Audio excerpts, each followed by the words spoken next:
Sometimes a simple mistake means that we get a look behind the curtain, and today it is Valve, and it's all because of messy redactions in a legal case. Because of those, we got to crack open the orange box and actually see how Valve works. Now, that they are successful is obviously a surprise to nobody, but the degree to which they are successful and how they compare to massive publishers like Nintendo, Take-Two, and EA, that truly is quite something, as is today's sponsor. Boot.dev/Bellular News. Now, they exist to teach you back-end web development using Python and Go, and they solve the massive problem of tutorial hell, where you're just aimlessly bouncing around random different tutorials without having a structured learning path. That is exactly what Boot does, and if you go to boot.dev/Bellular News, you'll get 25% off your first purchase. Now, they have a wealth of in-depth content from the basics like learning Python all the way up to learning advanced topics that are directly career applicable, and woven through all of that is levels, XP, achievements, and raid bosses that actually, for the raid bosses, you take down along with the community, and they do have an active community.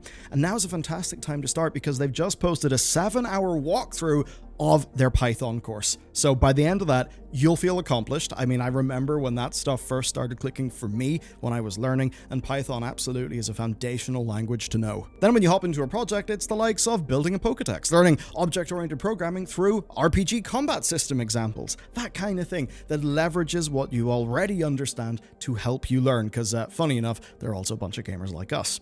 Now, from going through all this personally a decade ago, I know that self-directed learning is best, and Boot is amazing because it supports that by giving you all that you need in depth in one place. So you'll write a lot of code, you'll learn skills at boot.dev/Bellular News. That's the place to go. You'll get 25% off your first purchase, and that's of course backed by their no questions asked 30-day money back guarantee, and they've got free demos of all of their courses so you can check them out for yourself first. To start with, we've got to take a look at some other benchmarks, because if I just dropped a whole bunch of Valve numbers and they weren't in context, you wouldn't appreciate how strong Valve's numbers actually are. So here are gaming operating margins as of July 2024. For Take-Two Interactive, it's minus 21.01%, which I think is because they're developing a few rather expensive games, like GTA.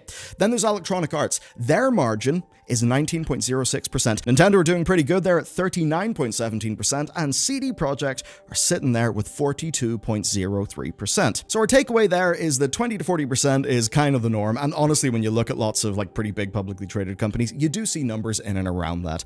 Now, this stuff from Valve, it's all court documents from 2021, so it's a little out of date as compared to these numbers, and a few things have changed, but the core of Valve's business, I think, has only got stronger.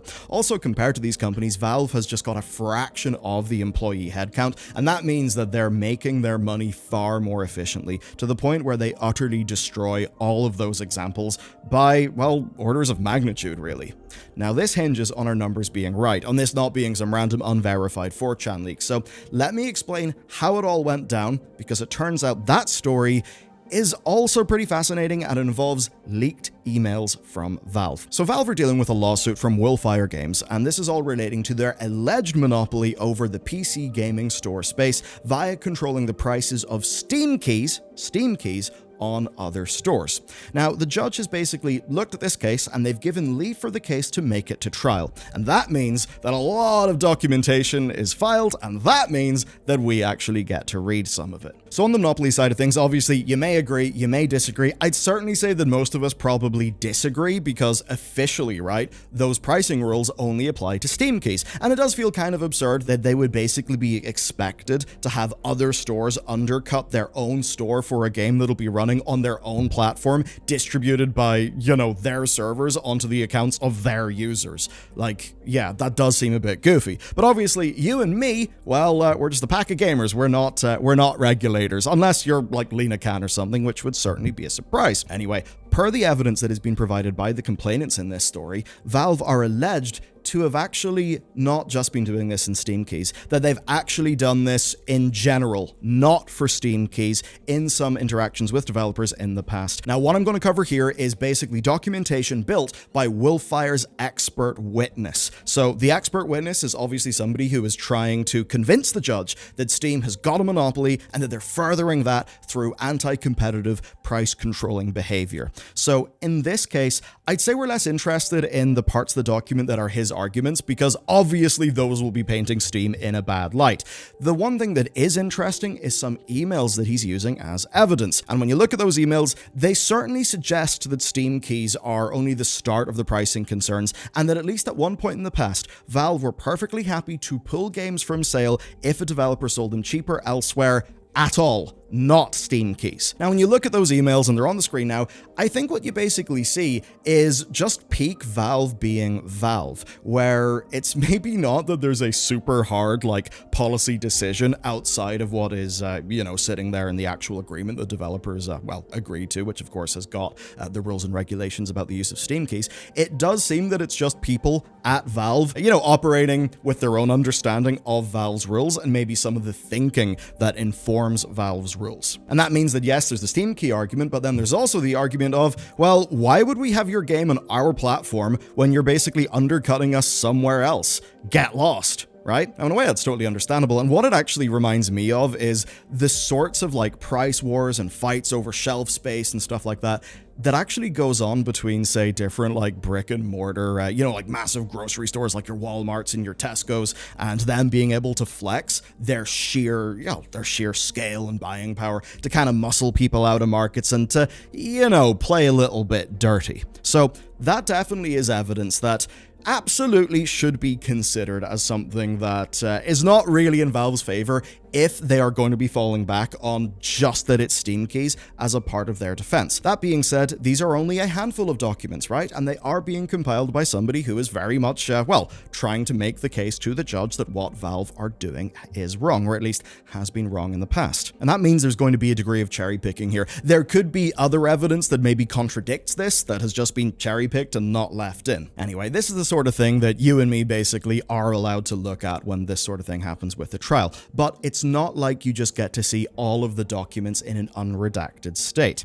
Of course, Valve will want a whole bunch of maybe proprietary, sort of secret info that is important to them. They'll want to redact some of that, but what's happened here is messy redaction. Now, these documents were spotted by Pavel, who is actually the creator of SteamDB, and this shows a 2019 to 2021 gross margins and commissions chart, as well as an 18-year-long employee count / distribution thing, as well as the costs of those employees. Now, in both cases, the documents are presented without any context of how they relate to the wider case, so we're not really going to be reproducing them directly here. They've went out into the wild, but then they've been pulled since reporting has started. So it's a bit of a funky case, but absolutely what we can do is talk through what we have seen. The first thing is commission revenue. That very much appears to be how much money Valve is making just through their Steam commission, which of course, to remind you, is 30% by default. It can, though, go down to 20% if you get, I think for the case of 20%, it's over 50 million in revenue, right? So that's what they're getting off Steam from other devs. That's not including their own hardware or their own game sales. In 2021, their commission revenues surpassed $2 billion. 10 years prior, it was 250 million. So that is an absolutely amazing amount of growth. And there are some key things in that. Like in 2013, with the advent of Steam Greenlight, the figures almost doubled. Then in 2017, Greenlight went away. Pretty much anybody could publish a game on Steam. And you do just see the commission revenue kind of jump again, in this case by a fifth year on year. And if you think about that point in time, you do have games exploding, say like PUBG, that sold millions and millions and millions of copies and therefore will be guaranteed to bump up those numbers. I think it's also the case that things like, Greenlight and then the removal of Greenlight, they just let anybody publish and say early access, that did lead to some genres going. I mean, the idea that an early access survival game is something that can do well in Steam, we kind of know that from experience. And it's a great example of changes to the Steam platform actually changing up what sorts of games get made and how they're funded. Because if you just went and did those via Kickstarter or early access in some other storefront that did not have the clout of Steam, you probably wouldn't have seen a bunch of those success stories. Another neat thing too is, if you ever wanted to see the impact of the pandemic clearly, 2020 saw Steam break the 1.5 billion mark for the first time ever. And of course, from 2020 to 2021, they hit 2 billion. Like, that is absolutely astounding growth. Of course, the true challenge for any business is how much you're able to turn all of that revenue into profit. A great example is, say, Amazon. Absolutely gargantuan revenues with a company like them, but they actually have very, very, very small margins because of, well, basically the sort of game that they're playing. Very much not the case with Valve, though. So what we can look at here is their profit margins. So from 2009 to 2013, gross margin percentages were around 80%, and from that point on, fluctuating from 70% onwards. Meanwhile, though, their operating margins, and that's the one that really matters, those start at 30% in 2019, jump to 50% for 2011, and then hover in and around that before jumping to 60% in 2020. Now, a bit of a problem with that is you might see gross margin and operating margin and think, what are these different sorts of margins? Essentially, your gross margins are like profit that they're making minus a bunch of costs of production, whereas your operating margin is more sort of overall as a business, taking into account the likes of their internet connection, rent, and all of that stuff. So what we basically see is an operating margin that is absolutely astounding, and that gives us an idea of just how successful Valve is and just how much of that is built on the commissions that are from Steam. But that's not all that we get. If you remember back to the Epic Games stuff, one of the documents that we got from this trial basically showed Tim Sweeney's calculations that Valve was spending about 7% of the revenue from sold games on the costs of maintaining Steam. Tim then argued that that was a poor rationale for maintaining Steam's 30% cut on developers, especially because Valve are now operating at such a large scale and they're able to basically make, unit economics that work way more in their favor. And really, for me, it's kind of funny when you think about Tim Sweeney's argument because, yeah, I mean, sure, Tim, I get it. They are making hand over fist on Steam. But, like, why would they simply choose to have less profit? Why would they do that, right? Like, if they can get away with it. So I understand what Tim is saying, and there's a bit of what he's saying that is quite, developers rise up, get more money, take down the middleman. And hey, I think we all fundamentally think the idea of the middleman skimming less money off the top, probably a good thing for overall, like, efficiency, in a market. Though people would probably say that one of the things the middleman can do is offer, a really fantastic service that can, well, and I suppose that's actually what happens with Valve. They offer an amazing service, and that then leads to, yes, lower margins because Valve takes some money, but Valve matchmake your product with customers and then help you sell more product, and that's essentially what Valve is doing. And maybe that's the core difference between Tim Sweeney's pricing and Gabe's pricing. Tim Sweeney is saying, we will sell a game to a customer, they can download it, there'll be a store with a launcher, some reviews, whatever, fine. Very plain and simple. Whereas what Valve are doing is they're basically saying, okay, yeah, we'll sell your game. If you're an indie, we're taking 30%, but do you know what we'll do that guy Tim won't do? We will have an extremely powerful search and discovery engine that means that if your game gets, the common wisdom is over 50k wish lists, it will just spread all over the discovery queues and the store pages of people, and therefore you'll get way more sales. So I think Sweeney is almost falling into a bit of a fallacy. Do you remember when you were first, maybe as a kid, thinking about like products, and you're like, if this phone has a bill of goods that is this much money and it's selling for that much money, oh my god, that is so much profit. But of course, that's not taking in the company's rent, taxes, accountancy, R&D, all of those things that are important. And also, well, the value that is outside of just the bill of goods. And that's really the difference here.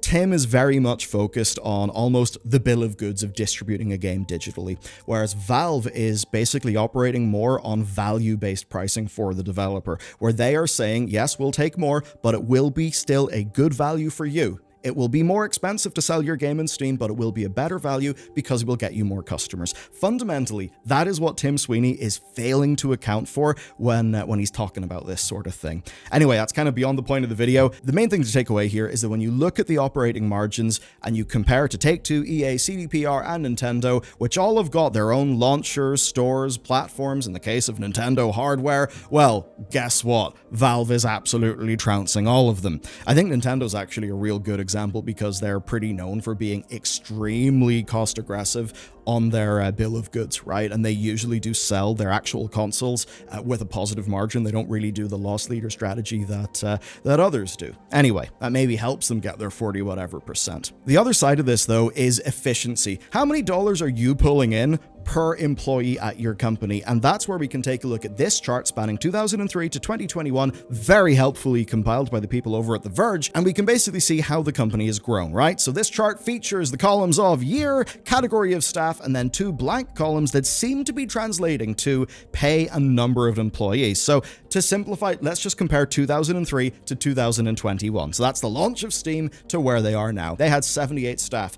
Admin was 5 people and cost just shy of $500,000, 450 grand. Then 57 game staff cost just shy of 4 million, and they spent $1 million on the 16 staff who were operating Steam. Now, of course, currencies have inflated since 2003, and Valve is obviously a lot larger. Also, hardware didn't become its own metric in this reporting until the 2011 launch of Steam machines, if you remember the whole Steam machines thing. So, in 2021, Valve had 336 staff. 35 admin staff were costing them $158 million. 181 game staff were costing them $192 million. For hardware, 41 staff were costing just shy of $18 million. And for Steam, they had 79 people for a cost of $76.5 million, meaning their total cost of their employees was $435 million. But what's notable here, the company that functionally is PC gaming is pulling that off with 336 total people with only 79 working on Steam. Now, obviously, the costs here are not taking into account servers, tax, and dozens of other factors that come into running a company. But if you consider that the Steam commission revenues alone were over $2 billion in 2021, I don't think Valve are going to be hurting that much. And of course, they've got plenty of monetization. We all know that people go absolutely nuts for weapon skins in CS2. And so what this means is that, especially if you were to just think about the Steam part of Valve, they punch so above their weight in comparison to other large platform holders like your Amazons, your Googles, or your Apples that have got tens of thousands of employees. They're able to do it with 79 motherfuckers. That is absolutely crazy. So does this stuff, the finances, the number of staff, does that help to explain how Valve have got a monopoly? I mean, not really. It just shows that they are amazingly successful and that they're amazingly efficient. And to be honest, when you look at so many of the large tech companies, what you do see is companies that got very, very, very bloated and inefficient. Now, I am not trying to be callous to job losses, right? But a lot of those big tech companies, they do seem to have greatly overhired, and obviously the people who really pay the price there are not the shareholders or the CEOs. No, they are the actual workers, who are basically just victims of a business cycle. All while Valve are sitting there with probably less than a single-digit fraction of those companies' total headcount and is able to make that much money off it. It almost reminds you of some of the big startup stories like WhatsApp and Instagram. Like, I think Instagram was like 20-something people when it was acquired for I forget the number exactly, but it was over $1 billion anyway. When we look at this, what we see is that Valve are extremely successful, and the context of these documents is that they're trying to build an argument that Steam are essentially running a monopoly and that they're engaging in anti-competitive practices. Now, for the monopoly side, proof there will be whether Valve's success plus their rules for their platform disadvantage competitors and developers. Of course, if Valve was losing a bunch of money here, it would be harder to argue. I suppose if they are absurdly efficient, making massive amounts of money, then that could be used to build up that argument. Now, when we take a look at some of the evidence that was provided here by the expert witness, well, you do see that at times, yeah, it has appeared to not be just about Steam keys. Like, they do explicitly say that in those emails, but again, those are not all of the emails that have been sent. We don't know what the follow-ups were to those emails. I mean, it's perfectly possible that with some of these emails, I mean, the publishers could have got a bit angry, maybe it got escalated at Valve, and maybe a different policy decision was made.